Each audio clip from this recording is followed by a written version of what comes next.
Hello, my name's Gavin, and this is Genre Books. And this being June, the genre this month is the Western, with June on the Range, the event created by Michael K. Vaughan. I am a Western novice. I don't believe I read a Western before last year. I did a number of courses on American literature as part of my degree, and I don't think Westerns even got mentioned, but I did find out I really enjoyed them. So I got curious as to the provenance of the Western genre. So this June I have tried to take it back to the beginnings. I think there is an argument you could make for the dime novels. So these are short books from the 1860s up into roughly the beginning of the 20th century. These are a precursor to pulp magazines in terms of popular, readily available, cheap literature. I think I'll have more to say about them once I've read a few more, but I dipped my toe in briefly this last couple of weeks with a very curious book by Edward Sylvester Ellis called The Huge Hunter or The Steamman of the Prairies. Now this is definitely a book about the frontier, but the frontier and the Wild West, how we understand the Western, are two distinct things. The characters in dime novels are either true pioneers or, in actual fact, the Native Americans that are already there despite this land just being discovered. I think that the Western genre, as we understand it, as it is presented in popular culture, relies on a few things that the dime novels do not have. The early dime novels are written in a time before the Wild West proper, or just as the Wild West was happening. I think the traditional Western needs some semblance of Western civilization to be imprinted upon the land. You need, for heroes and villains, you need justice, you need lawmen, you need something for these people to fight over. Reading pieces on the birth of the Western, you see the same names crop up time and again, and one that does crop up is Owen Wister and his 1902 novel The Virginian. This is considered a classic, and considered a classic of American literature as well as Westerns. I think it's been in print ever since it was first published. It has had numerous screen adaptations. I think there's at least 3 or 4 movies, including beginning with the silent movies. And there was a television series that ran for 9 or 10 years in the States. None of these adaptations have I seen, so I was quite lucky to come to this work fresh and unencumbered by any preconceived notions. I don't think it's perfect by any stretch of the imagination. I think it takes a little while to get going, and I wonder whether, certainly the beginning of the book, Wister was putting this together as a novel. But at the same time that I was reading The Virginian, I was also reading another book which I had seen mentioned but far less, and one where I couldn't find a copy in print. I couldn't find a second-hand copy. You could get a print-on-demand copy to get a hardback for £30 or so. I wasn't about to do that, purely based on a hunch that this might be interesting, but I did find a PDF scan of the work and set to reading this as well. The Administratrix is written by Emma Ghent Curtis, who is a woman who was living the Western life. She was born in Indiana in 1860, coincidentally the same year Owen Wister was born, and married a rancher and moved to Colorado. Both of these books have what the Western truly needs and what the dime novels don't have, and that is cowboys. The Administratrix seems to be the first book that deals with the cowboy as an archetype. At the beginning of the book, she writes, "I have presented the cowboy as I have found him." The male leads of both these books are, on the surface, cowboy archetypes, but they seem to run much deeper in their characters and be atypical. They are perhaps more learned. They are certainly deeper than the stereotypical cowboy, but display this in different ways. I don't know whether the Virginian was based on a real person that Wister knew. Owen Wister, here shown in a picture auditioning to be the face of Pringles, was not of the West. He's an East Coast writer. He knows the West. He's travelled many summers to Wyoming and spent considerable time there, and the knowledge that he's gathered certainly comes out in the book, but this is not his lived experience. He is much more the unnamed narrator that appears in a large chunk of the book. The character of the narrator is not always with the Virginian himself. The Virginian, we call him the Virginian, we never find out his name. He's the original man with no name, which again is a great little cowboy callback. He's also someone who is not of the West. He has turned up in the West and has become part of the cowboy culture. He's from the South. He's obviously from Virginia, and this must be unusual as he is known as the Virginian.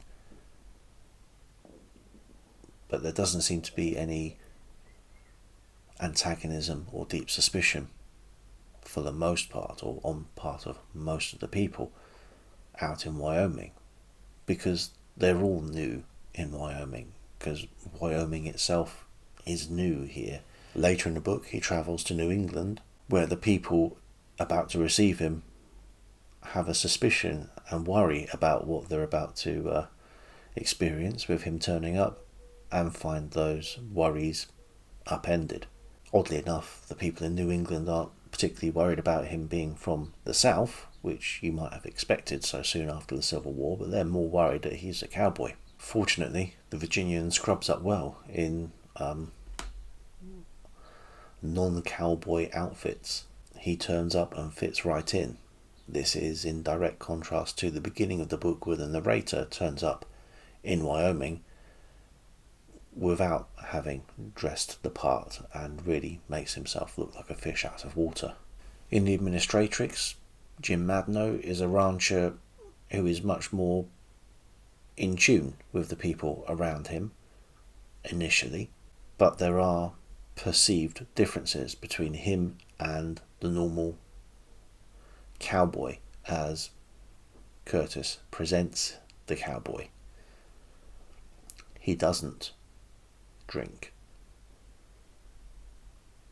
He doesn't go carousing. He doesn't gamble. He saves his money plows everything back into his business, but is not against helping his neighbours when help is needed. He is considerate to the people that he hires, and this actually becomes part of his undoing. But there are a lot of similarities between these two books. Both have a cowboy who is presented as being a little deeper than your normal cowboy. Both these cowboys fall for women who have travelled to the frontier from the east of the country.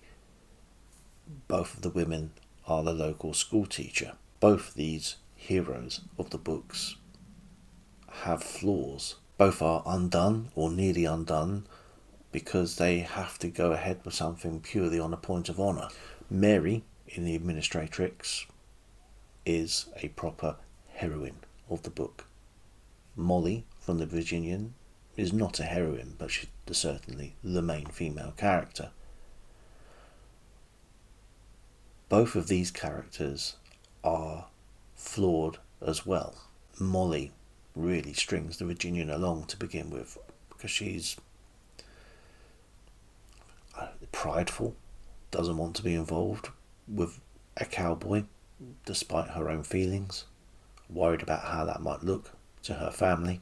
Mary in the Administratrix has no family to be worried about, but she is not as astute as you might think a heroine would be. She really grows into the role. At the beginning she seems perhaps a little too easy to have her head turned by ideas of romance. She's again a little prideful. She is very smart, but she's caustic in her wit and she can upset people, and still doesn't back away from that, knowing that's a failing. But she really is someone who works through her own faults. She's very self-aware as a character, very well-rounded in that respect. She has these things not only occur to her, but she's writing a diary as well. She is very aware of the effect she's having on other people. She's very reflective about her own behaviour, and as a result grows immensely as a character. Here's where the novels begin to differ. Mary in the Administratrix overcomes her East Coast ways, and the incipient romance between Jim and herself blossoms into marriage and what looks like it's going to be a sort of domestic romance novel all of a sudden has a devastating event and leads into a full action ending. The Virginian, on the other hand, starts with the examination of cowboy life and the action that takes place. There is carousing in a saloon. There is the threat of gun violence. There is then a very sort of violent act that needs to take place. But the Virginian starts with action and the kineticism of the Western life and ends more as a romance. It has obviously a little bit of action right at the end to keep the narrative going, and also allowing Molly to overcome her East Coast ways and fully commit to the West. The Virginian is a better written book, but I'm not sure that the Administratrix is more interesting. It's written 13 years before the Virginian. Not only is it describing cowboy life to us, but it's also advocating quite progressive politics for the time. Published in 1889, this is going on about women's suffrage, and the book ends with such an example of equality, as in anything you can do, I can do better, that is something I don't think I've read in a book written that early. Both books, let's be fair, should have all those warnings about Westerns, or most literature from that time. There are racial epithets, there is sexism on display. The Native Americans, apart from a direct action in the Virginian, are largely absent. There are no characters, but where they are referred to, they refer to in dismissive terms as savages and objects of fear. Both books have a demonstration of vigilante justice, which is presented in a dramatic scene in the Virginian, but a truly dramatic turnaround in the Administratrix. But as I say, the Virginian is a better written book, which is presumably why it's the one that's stood the test of time. The dialogue is far more naturalistic, believable. Whilst much of the dialogue in the Administratrix is naturalistic and believable, when Curtis starts to talk about women's suffrage through her characters,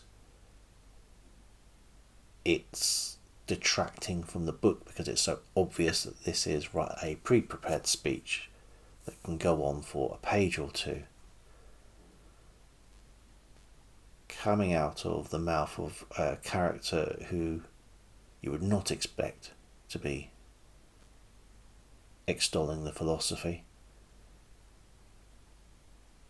and echoed later in the book by another character where it's even more unlikely. He's been more of a minor character, and whilst he's presented as intelligent and thoughtful, all of a sudden this is the most he's ever said in the book.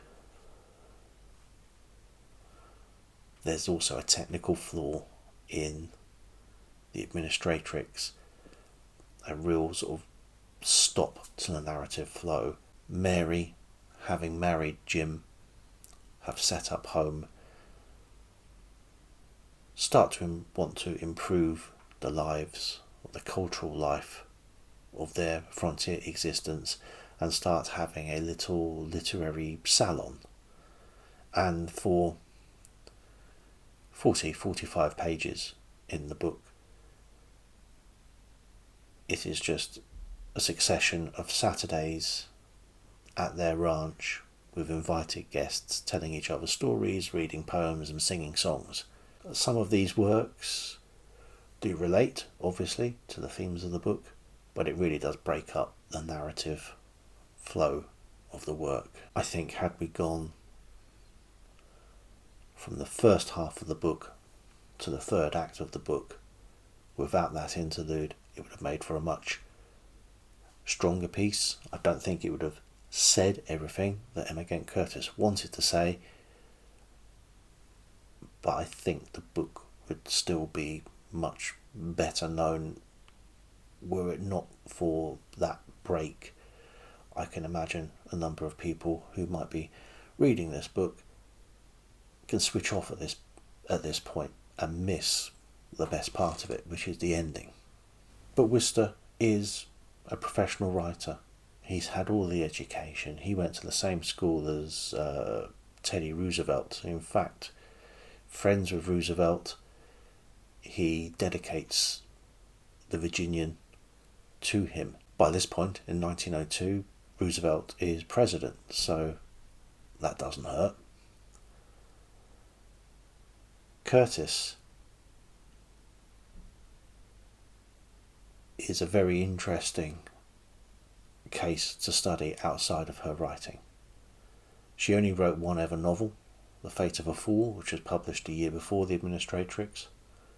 And although she wrote poems and short stories for local publications and had a short story included in an issue of The Century magazine, which was running a Western literature special, there is no great body of writing there, but she's politically active. She is a Labour suffragist, and then she is a women's suffragist. She's a delegate for the Populist Party, or the People's Party, at conventions in the 1890s. Partly through her efforts and the efforts of others around her, Colorado is the first state in the United States to have women's suffrage in 1893.